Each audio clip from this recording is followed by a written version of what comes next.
Današnji dan je konkretno usmeren na pomoć našoj sugrađanki, skupljamo donacije za Danicu Dučić.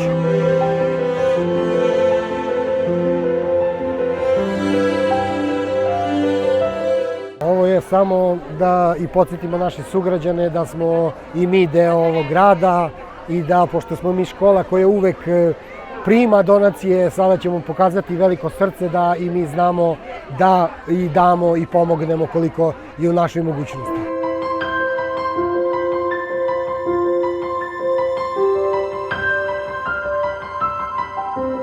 Ovde vidite radove koje su radili nastavnici i učenici naše škole.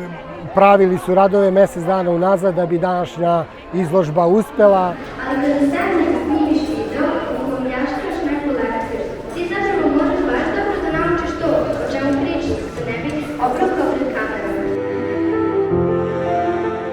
Učenik koji je osvojio prvu nagradu je objašnjavao šta je to personifikacija na jako zabavan i smešan nivo gde može svako u tih minut i po da razume šta je, koja je to stilska figura, šta znači i da se lepo nasmeje uz to.